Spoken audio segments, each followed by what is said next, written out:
ईद, अस्सलाम वालेकुम, सत श्री अकाल। आई होप आप सभी बहुत अच्छे हो गए, हम भी बहुत अच्छे हैं। मैं हूँ रोहन और आप देख रहे हैं हिंदुस्तानी कपल रिएक्शन। तो हम आ गए आप लोगों के लिए एक न्यू वीडियो लेकर, और उस वीडियो का टाइटल है भगवान लोग बूढ़े नहीं हुए क्या, अनिरुद्ध आचार्य जी वर्सेस मुफ्ती यासिर नदीम। तो देखते हैं ये वीडियो कैसी होने वाली है। आप लोग भी इस वीडियो को लास्ट तक जरूर देखें। बहुत एक तर्क वाला, एक लॉजिक वाला सवाल है। पहले पंडित जी का रिप्लाई देखेंगे, उसके बाद फिर मुफ्ती यासिर नदीम सर का रिप्लाई देखेंगे, जो कि बहुत ज्यादा इंटरेस्टिंग रहता है। तो वीडियो स्टार्ट करने से पहले बोलना चाहूंगा, वीडियो को लाइक जरूर कर देना। तो स्टार्ट करते हैं बिना किसी टाइम इसके।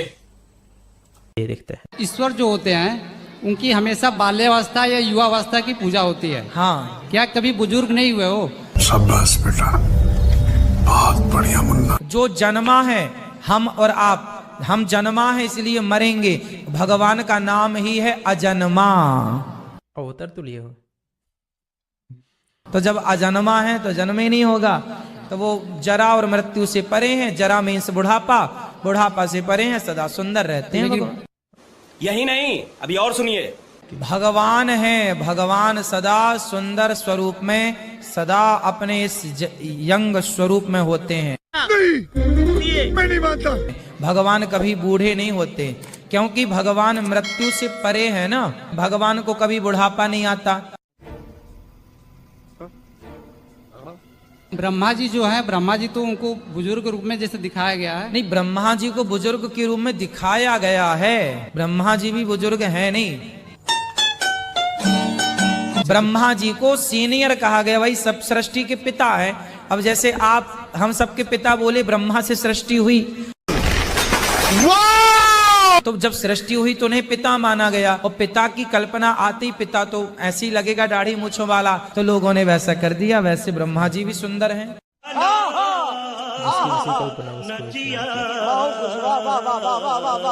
मुफ्ती साहब, मेरा क्वेश्चन ये था कि अल्लाह की शेप किस तरह की है, मतलब उस पर मेरा क्वेश्चन है कि कहीं तो उन्होंने जिक्र किया मूर्ति बनानी है सूर्या भाई, मूर्ति बनानी है। मूर्ति भी बना लेंगे, कोई दिक्कत नहीं है। नहीं, सॉरी क्या मतलब है? सॉरी मतलब यह है कि कोई शेप नहीं है, सिंपल, उसकी मूर्ति नहीं वही नहीं बन सकती। शेप नहीं है। किताबों में ये जिक्र क्यों है कि मैंने कभी पैर से बनाया, मैं बोलता हूँ, मैं हाथों से बनाया कभी, इस सब ये क्या मतलब? ये बहुत कंफ्यूजिंग सा हो जाता है ये। हाँ, मैं समझाता हूँ। जैसे वेद के अंदर पुरुष सूक्त पढ़ा है, पुरुष सूक्त। अब वेद छोड़े अभी। नहीं, ओहो, क्यों छोड़ू? नहीं समझाना नहीं है आपको, समझेंगे कैसे? आप सूर्या है ना, तो सूर्या का अर्थ समझाने के लिए, सूर्या का अर्थ समझाने के लिए मुझे उदाहरण नहीं देंगे क्या? हिंदी पढ़नी पड़ेगी। नहीं, सुने ना, सुने जरा। देखा भाई, सूर्या साहब तो यहाँ पर इस तरीके से होगी। आपने सवाल रखा, अब हम पूरा जवाब देंगे, उसके बाद अपनी बात रखेंगे, बीच में मत काटिएगा। जी आमिर साहब, बहुत शुक्रिया। उदाहरण देना जरूरी है, और वो तभी दिया जाएगा जब हम कंपैरेटिव एनालिसिस करेंगे। आपने कहा फिर उन चीजों का मकसद क्या है अगर कोई शेप नहीं? उनका बिल्कुल मतलब वही है, बिल्कुल आप जो समझना चाहें, आपके लिए कह रहा हूं। जो पुरुष सूक्त के अंदर है, पुरुष सूक्त जो है, ये ब्रह्मांड का निर्माण किस प्रकार हुआ, हत्ता के मनुष्य की उत्पत्ति किस प्रकार हुई है, उस पूरे वर्ण को भी एक्सप्लेन किया गया है। उस पुरुष सूक्त के अंदर यजुर्वेद में भी और अथर्वा वेद के अंदर 2 बार पुरुष सूक्त आया है वेदों में। उसमें लिखा है कि ईश्वर ने अपने मुख से ब्राह्मण की उत्पत्ति की, अपने बाजू से क्षत्रिय की उत्पत्ति की, अपनी जांग से वैश्यास की उत्पत्ति की, और अपने पांव से शूद्र की उत्पत्ति की। हाँ, बस। तो ये जिस तरह आप उस ब्रह्म को, परम ब्रह्म को निराकार मानते हुए भी पुरुष सूक्त का अर्थ करते हैं ना, भाई इसी तरह ही हम मानते हैं, सिंपल, बस। अल्लाह ताला का असल में जैसा हमारा पांव है ऐसा नहीं है, और उसकी वजह यह है कि खुद अल्लाह ताला ने इसका ऐलान किया हुआ है कि लैसा कमिस्लिही शै, के उस जैसी कोई चीज नहीं है। तो हम इस बात पर तो यकीन रखते हैं कि उसका कदम है, क्योंकि हदीस में आ गया, लेकिन उसका कदम इंसानों जैसा या मखलूक जैसा है ऐसा नहीं है। हमारा जो स्टेटमेंट है वो ये है कि लहू कदमुन ला का कदमीना। याद रखिएगा कि उसका कदम है, लेकिन हमारे या मखलूक के कदम जैसा नहीं है। वो कैसा है हमें नहीं मालूम, चूंकि उसने उसका इजहार नहीं किया और हम उसको मुकम्मल तरीके से नहीं जान सकते। बिल्कुल ऐसे ही जैसे कि लहू इल्मुन ला का इल्मिना, उसका इल्म है लेकिन हमारे इल्म जैसा नहीं। उसके पास कुदरत है लेकिन हमारी कुदरत जैसी नहीं। उससे कहीं बुलंद बाला है, लेकिन वो कैसी है हम उसको डिस्क्राइब नहीं कर सकते।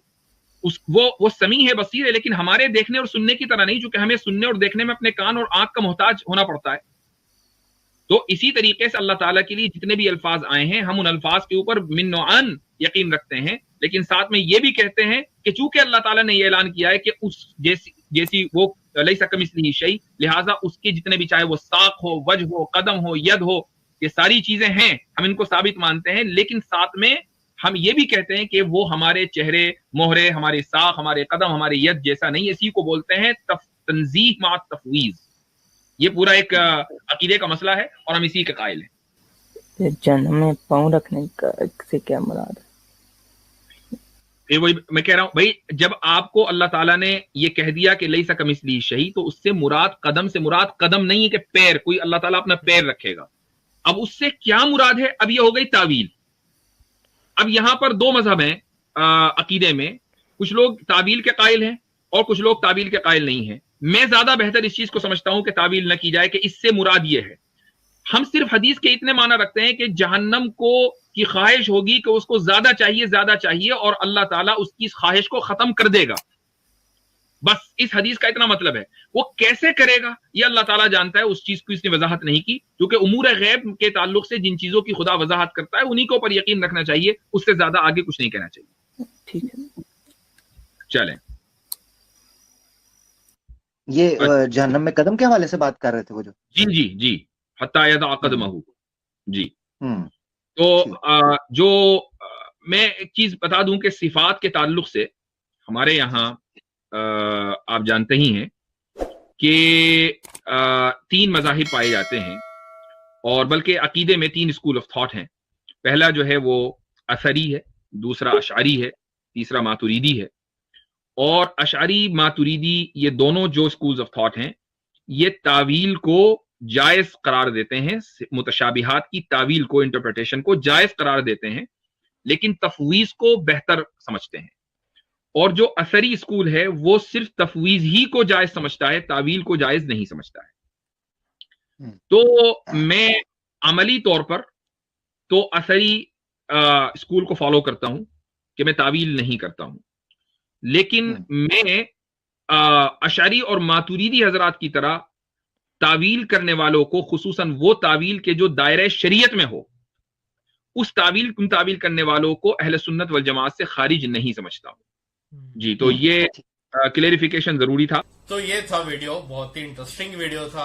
आप देख सकते हो पंडित जी हमेशा की तरह गोल मोल बातें करते, क्योंकि पंडित जी का रेफरेंस के साथ अपने धार्मिक ग्रंथों से मतलब कोई रिप्लाई नहीं है। और भाई ने जो तर्क वाली बात की, एकदम लॉजिक वाली सवाल किया था पंडित जी से, जिसका रिप्लाई पंडित जी नहीं दे पाए। ठीक है, और रियली एक तरफ तो ये बोला जाता है कि यार हिंदू धर्म में और वेदों में ये लिखा हुआ है कि ईश्वर का कोई अवतार नहीं है, ईश्वर कभी अवतार नहीं लेता है, वो अजन्मा है। ठीक, ना ही उसे मौत आएगा, ना ही उसका जन्म होगा, वो एक मतलब क्रिएटर है। ठीक है, इस दुनिया को बनाने वाला है। तो फिर जो बोलते हैं, जो दावा करते हैं कि ये भी ईश्वर है, ये भी ईश्वर है, ठीक है, तो ऐसे लोगों को तो एक्सपोज करना चाहिए, ऐसे पंडितों को और ऐसे स्कॉलर को, चाहे दूसरे धर्म के भी क्यों ना हो, बोले एक्सपोज करना चाहिए और पूछना चाहिए। जब धर्म ग्रंथ ये बोल रहा है तो आप फिर धर्म ग्रंथों के खिलाफ कैसे जा सकते हो? जैसे कि बहुत ही परफेक्ट सच में ये क्वेश्चन था। मैं भी ये चीज को सोचने लगी कि कितनी सही बात है। जब आप किसी भी ये मूर्तियों को देखोगे तो वहाँ पे एक बाल अवस्था होती है